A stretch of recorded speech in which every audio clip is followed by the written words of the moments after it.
As a teacher, I am constantly getting asked by my students, hey, how can I use rudiments on the kit? Which I think we all know is code for, hey, I worked really hard to learn this on that practice pad thingy. Now how do I actually get more likes on Instagram by playing it on the kit? Well, today I'm gonna show you how to do that with the Herta. Herta. I say Herta. We're doing it with the Herta.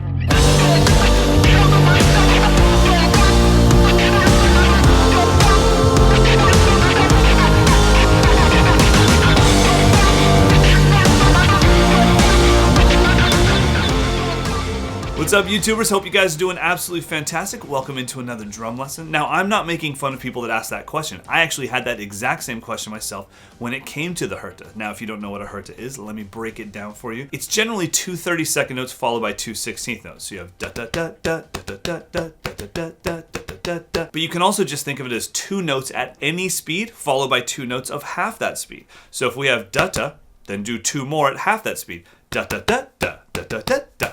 I don't know why I'm doing it on my chest, but it's the only way I can get you to see it. If I do it on my lap, you can't see it. So I gotta do it up here so you can see it. So before I show you all the buttery biscuits that you can do with this fill, let's actually just get used to playing it on the snare drum.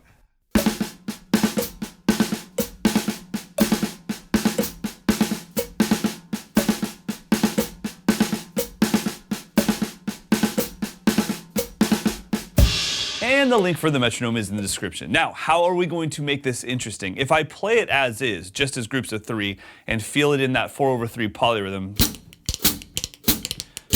boom. We've all heard that feel before. And that's cool. I can't talk to you while I play it. I have to stop talking. I think I have to stop talking. Yes, I do.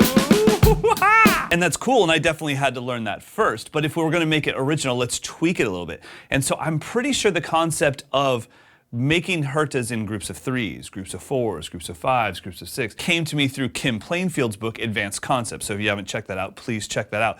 And through going through that process of threes, fours, fives, six, and sevens, the one that I came up with that to me was like, oh, that's a Mike Johnston fill. I really like that, was 3-4-3-4-2. 3 plus 4 equals 7. 3 plus 4 equals 7. Put those together, that makes 14. And then we add 2, that makes 16. So when I say 3-4, what I'm saying is the Herta takes up 3 16th notes. 1, that's two 30-second notes. 2, 3. 1, 2, 3, 1, 2, 3. So how are we going to make a 4? Add an extra left. 1, 2, 3, 4. 1, 2. Does this help? 1, 2, 3, 4. 1, 2, 3, 4. So I'm going to do 3, 4. 3, 4 plus 2. The plus 2 will be 2 singles. I'll do it just on the snare, nice and slow. And actually, I'm going to back all the way down to 50 BPM. You got to do it with me.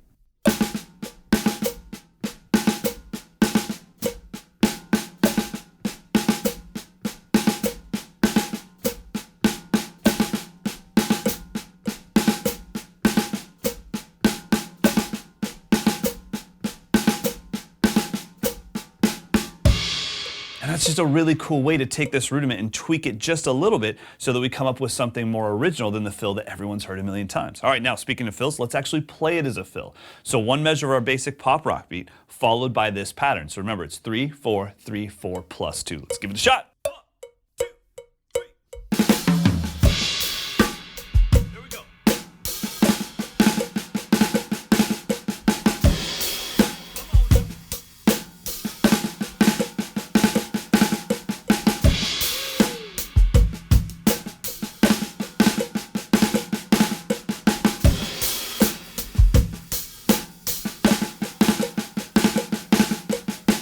And what's great about this thing is you can obviously practice on the drum set, but you can practice it anywhere because it's just rhythm.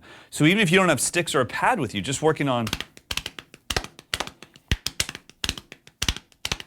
and you can just hear the biscuits in there. The dough's in the oven, it's starting to rise and it feels so good. All right, so now what I'm gonna do is I'm gonna improvise all over the drum set. I'm just gonna solo for a bit, and I want you to listen for when this figure makes its appearance. And sometimes I do it all the way through, da da and sometimes I only play half of it. Dang, don, don, dan, don, da,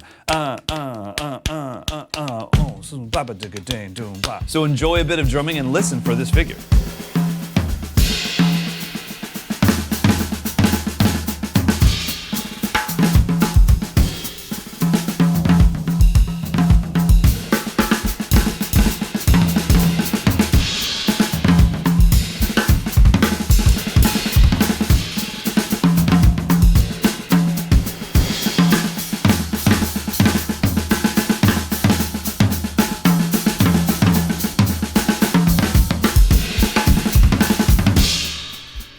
Now, I think I've said this in just about every video I've ever made on here, but I really mean this. Please, once you learn this, take some time to think, okay, now what am I gonna do with it? How am I gonna make this uniquely me?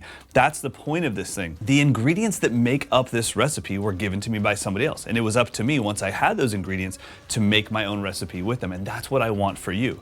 I want you to learn this, of course, but then I want you to sit there and go, okay, how can I get to a place where I've changed it enough that I'm completely proud of what I've done and I can take some ownership in it. There's no way to get around the fact that whatever you play on this instrument most likely has been played by somebody else, but there's a difference between copying somebody and then two people arriving at the same place. And you can hear that difference. And that's what I want for you. So hopefully you got something out of this. If you want more lessons like this, please check out mikeslessons.com. But until then, I will see you guys next time.